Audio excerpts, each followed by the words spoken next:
Listen, earlier Yeah. we mentioned Tom Cruise. Yes. Did we?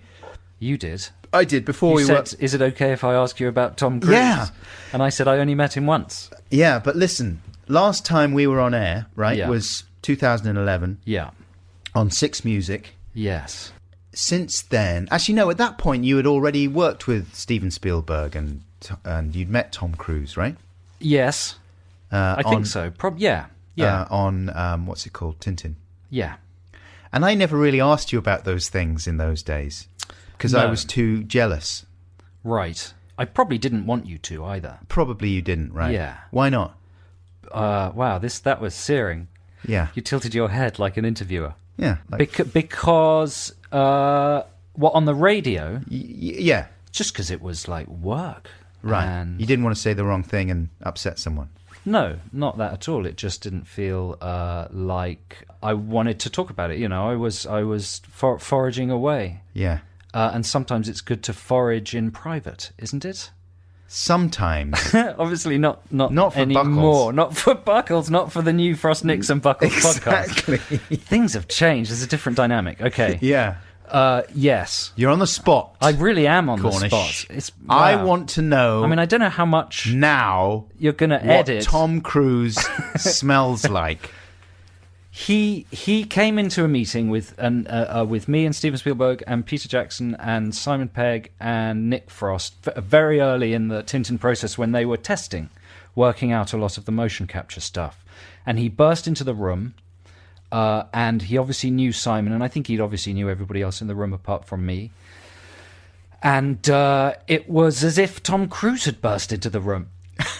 It was Tom Cruise's, you get that slight metaphysical thing where you expect some sort of mediatory thing to be between you and that face, Mm-hmm. It's usually mediated by some sort of delivery system, not just air. Yeah. And but that's the case with anybody who's famous, right? Yes, I know. I still get slightly. I can't really talk to Jonathan Ross properly. I know what you mean. Without going, You're Jonathan Ross. I saw him the other day at a party. I've known him for years, and I just sort of went a bit dry because it's a strange thing seeing a face in the flesh. Yeah, that's true. Isn't you're it? so used to seeing in two dimensions. Yeah. Anyway, the cruiser came. He cruised into the room, and he was just like everybody says. He introduced himself immediately to me. He does the eye contact thing and the firm handshake. Well, even before that, the interesting thing was he figured out I was the one person in the room he didn't know. Mm-hmm. So he went straight to me and said, "Hey, I'm Tom," with eye contact and complete proximity. Mm-hmm. As per his Scientology training. I've no idea. He may be just a very nice chap. Listen, I'm not trying to put you on the spot. I'm not trying to get anything out of you. I think most people are aware that. No, I genuinely have no idea. I believe that's part of the one of the things is that they.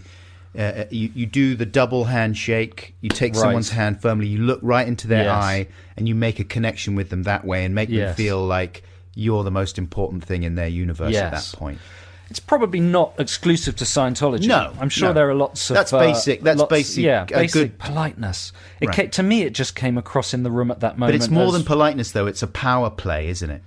Well, it depends what your attitude to it was. I wouldn't make that judgment simply by a person walking in the room and doing it. Listen, I can already tell that you're worried that Tom. No, I would say Cruise this. I would say this about any individual is listening to the podcast. Well, he probably is, what isn't he? Does he smell like?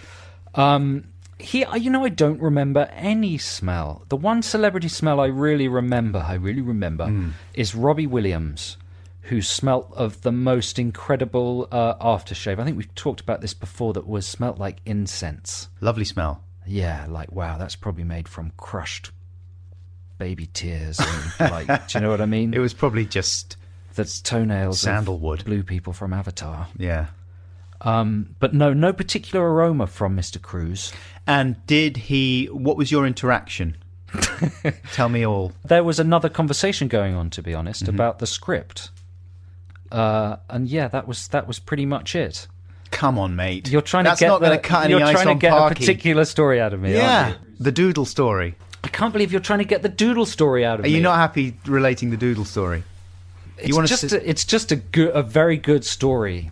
I'm going to sound like, what was it? Didn't Louis say this when he came on your podcast? No, Louis said this on Richard Herring's podcast when Richard Herring started really bullying him. Yeah. And he said, look, I just don't feel this is the right forum to be spending those magical chips in. Oh. Do you know what I mean? If you got a really killer story, well, this is a little killer story. Why would I piss it away on a podcast? And if you sit down in an interview and the person just... Now you've built it up. Drills into you. Now you've built it up. All you know is it's called the Doodle Story. High. Do you know what? I think it's more powerful if I never tell it. Oh, Jesus. It's actually not a particularly incendiary or provocative. It's quite a sweet little story. Which is why I thought it would be appropriate to ask about it. Now I'm not going to tell it. It's Christmas Day. Well, you've got to get used to not having everything you want at Christmas. Genuinely. Really good parents leave one present and the children aren't allowed to unwrap it. Christmas Did you know that? Day, Did you know that? Santa. And there's the kids look at the presents Santa and mum and dad Cornish. say, there is one present there that you have to decide not to open. What? Which will it be? And the kid chooses. And you just those don't get kids, it. 98% of those kids go on to become billionaires. Are you making that up? Yes. Yes. I made the whole thing up. So But it's probably true. There's that experiment where they put sweets in front of kids. Yeah. And they put one sweet in front of a kid Right. and they say, I'm going to leave the room. If you eat that sweet while I'm out of the room, You'll get two. No, you won't get any if you don't sweets. eat it, you'll get 2 sweets. Yeah. And they can't resist And the it. kids who can resist it usually turn out to be really clever. The ones that can't resist the sweet Get a podcast. usually get some sort of homemade podcast. But what they don't get on But it does get to number 1 in the charts. is the fucking Doodle Story. They don't get the Doodle Story. Well, it's only because of the way you approach the Doodle Story. Well, how was I supposed to approach No, it? it's true, isn't it? Let me see if I can squeeze another... You just need a cruise story, a Tom Cruise story. Is that what you want? Is that what you want? I just want to know what it's like meeting these people. It's not going to happen, is it? No. Jesus. It's going to remain a complete mystery. What about the full sex with Steven Spielberg story? Oh, my God.